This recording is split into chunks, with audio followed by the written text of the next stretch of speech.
Masi Videosi Sembei jail Changba Yai.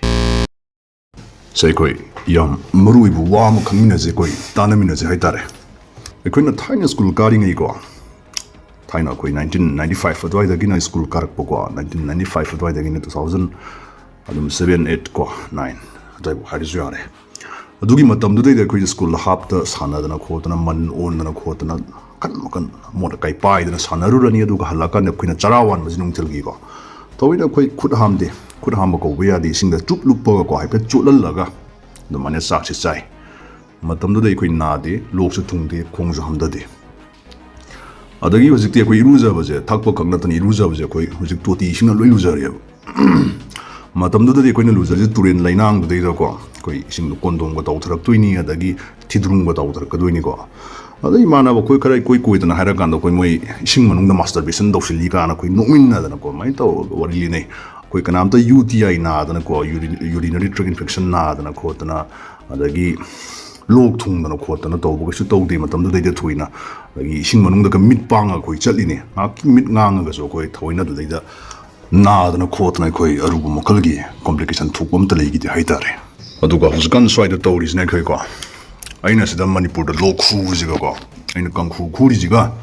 america ga mri le ne bai fibam duni tori je seng na hair da akiba arun mama leire duni eno gan lei ko no pa ma koi peter rose kai na koi gi america gi khwai gi chaoba koi gi hidalang thak puthok pa company mori ba Pfizer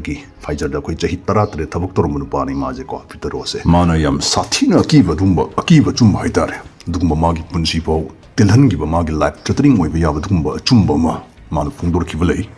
Manusuma Hai.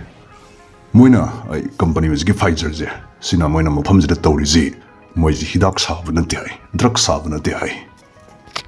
Kuna Torizi Moidi, Sendong Tanba, Market Savan Hago, Market Putopa, Adu Potuni. Queen Midhunida, Midhuni de Smas, Lakshin Mangado, Kyoto Wangada West Magi, Kyurma Putora, the Domina Manghale. Maram de Moina Palm is a Curnative. Koigi chronic wave lifelong ko punsi super saguna ga do punsi super hidak chaga ba na baje shine moina pami je cure je hidak ta sing na phaga do ba laina ma mut mut thapangam ga do hidak mu puthorok pa je si je business ta moigi business ta khwai de chaw ba yek na bane ba khanga ba moina pami je lifelong wave chronic wave punsi super saguna ga do ba laina je si jing jine ba moina harauli je doctor na pami je koi vaccine na koina angang pok podagi horaga koi de tika tha ba horani immunization na koi gi matam gi ko adu gi tangkak ki mam ka khala poduna chahi traunga buk so koi makhan gi tika kap ka gi ba do ji aduna kharan ni koi conspiracy theories ni ga hi ni ko so mana koina vaccine pok podanga ri bungang ga vaccine ka pa hori se ma ja cho bo koi gi ko Bill Gates na ka pesha thadari ba koi gi so bo pharmaceutical company jing je si ji gi client na customer na moi je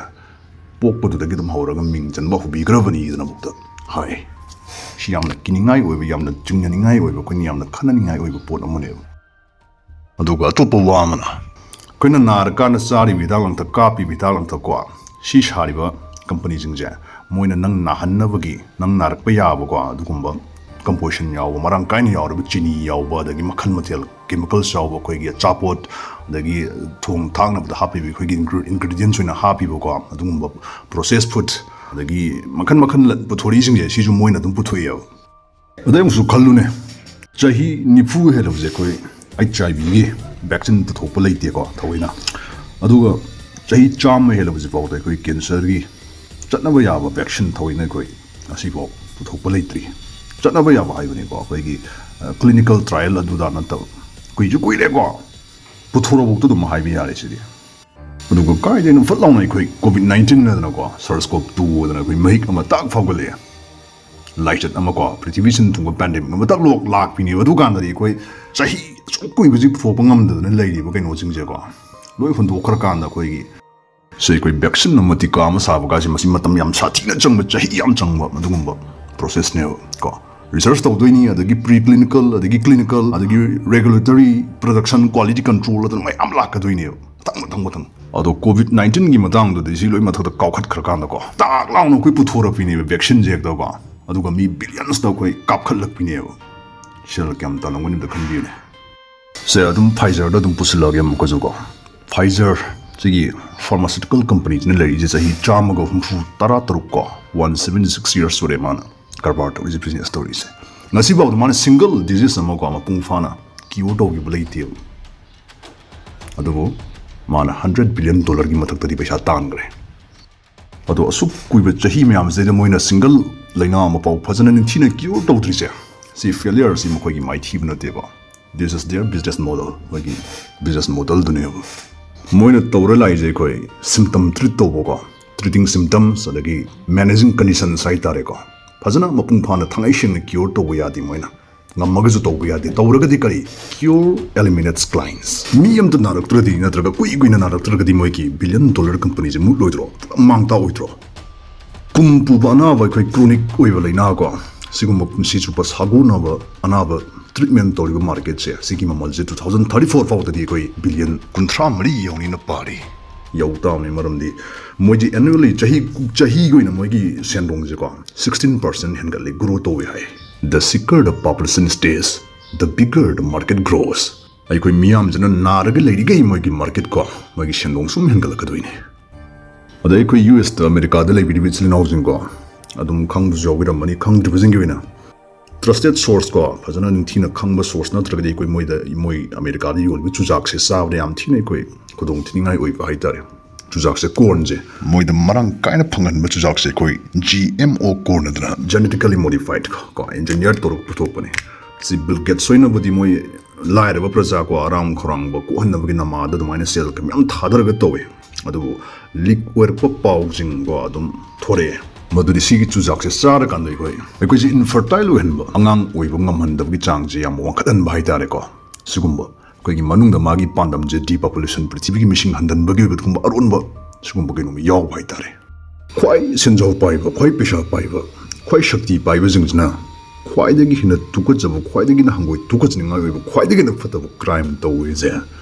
sidi kappa ya roi do wane aduna ne mi magi aseng ba maram chat yenge di shakti arai gai pisillo adugu yengo haido se yam lingna yam confident wina dum haibi ai koi gi prithvi je koi gi malayam je si seng bai se koi mioi khujo khara khaktan ni ko se run dori je moina system mo putu he adugu mo koi khara khaktan koi manung dagi run do ne se gi systems daida am chawna kai ba apan ba pirak ka do ba adugumba mioi thora ga di mo moina yam nana dum manghan gi ni ko adum hat ki doine se kudum wina yam nung shiba phauba nupa am khak lei ma je phawra ga jotu mayam na mai maming bok tarang gi roi ko auto warba ko we ma je arrive nupa na 1931 da Nobel Prize phang gi nupa ni ko ma na koi gi cancer gi cell na khwai pam ja ba je chini ji ni ko cancer cell na sandori ije ma je koi gi oxygen wa la oxygen marang kai dra ba kum oxygen deprive we ba acidic we ba tissue jing da ne je simana puthoraki adogi cancer yauna yani laina je alkaline noiba dugum chang da laina leiba ngam de ga jamana puthoraki bne ba adugudi kedore sigi magi findings na maram moira ga khigi medical system je yam chong no koi shorten ba bankrupt thon ba ya ba ge du ma choba ki ba ohel ki ai dare magi findings na idi cancer ing up thuna ba cancer gi kan no ko dugum cancer kam na tnai khigi diabetes adagi obesity ko sugumba chronic wini koi na koi na halaganda paisa chau song quote ka do patients tagi ko na ba de paisa chau song quote ka do na ba jingje sijing ji ki or ko nga thok na ba pam bai na halak na ba lying na ba ge tumba solutions sipu thorak pa ya ba ge choba ki ba magi ken was de ge ha tari siki auto war ba ki findings tagi ko leiba dagi lerak pa dagi ke dore su pau grab Nobel Prize phang ri nu ba je noi khoi da maming phau ta halak tri ni haidi systems ki mayuk ta lerak ka do na tra kana lerak pai khoi gi whistle blower jing je si apun ngam to hende kuda moina Hollywood ta harak ne khoi Keanu Reeves adagi Mel Gibson moi je Hollywood kan na davni adagi Edward Snowden ko ma mari bak ta leiba panghan gi drini adu Michael Jackson mathung marang khang da dum si gre sini